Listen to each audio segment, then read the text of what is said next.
It is indeed Thanksgiving Eve in America, and the word unprecedented or the phrase first time ever might be kind of cool for that goofy uncle who lives across the country who's never made it to a family gathering before, but tomorrow he's going to finally show for some pumpkin pie.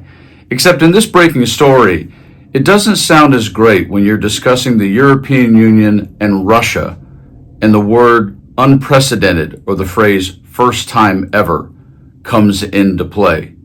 You may not know who Ursula von der Leyen is, but since she's the head of the EU, please take a listen and discover her.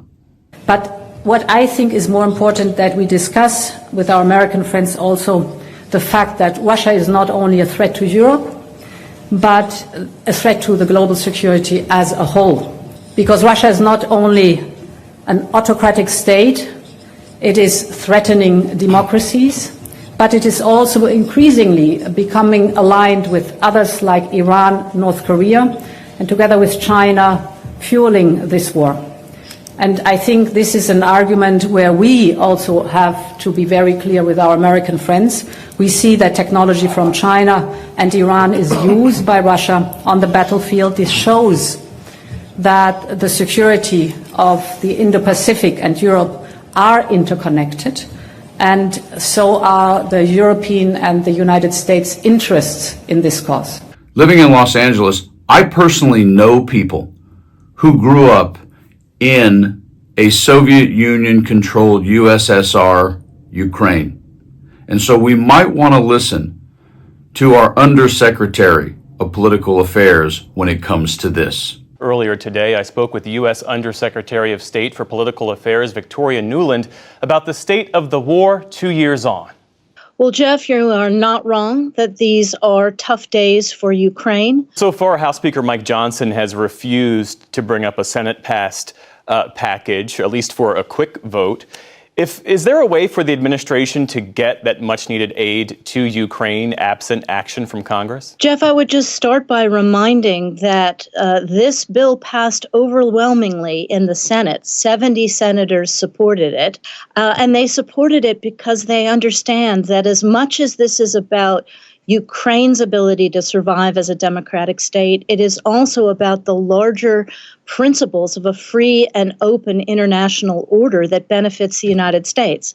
And that if we don't stand with Ukraine, if Putin wins here, then dictators and tyrants all over the world will take note and will get hungry with their own territorial aspirations. We've all lived most of our lives knowing the old idiom cliche, if you give someone an inch, they'll take a mile.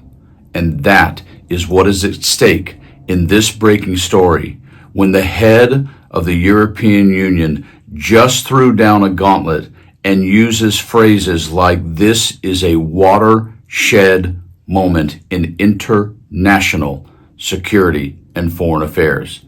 Take a listen. For the first time ever, the European Union will finance the purchase and delivery of weapons and other equipment to a country that is under attack. This is a watershed moment. At the same time, we're strengthening once more our sanctions against the Kremlin and its collaborator, Lukashenko's regime. First, we are shutting down the EU airspace for Russians. Second, in another unprecedented step, we will ban in the European Union the Kremlin's media machine. The state-owned Russia Today and Sputnik, as well as their subsidiaries, will no longer be able to spread their lies to justify Putin's war and to sow division in our union. And third, we will target the other aggressor of this war, Lukashenko's regime. President Zelensky's leadership and his bravery and the resilience of the Ukrainian people are outstanding and impressive. They are an inspiration for all of us. It is truly staggering when we look at our nation's history and Russia,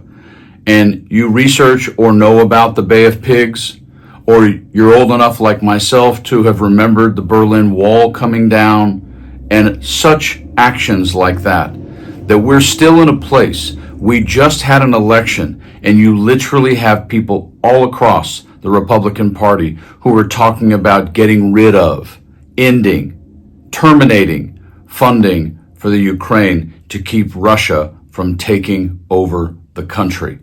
Folks, we have no idea what's going to occur. But have a great Thanksgiving. And yet, stay strong, keep informed, and stay frosty.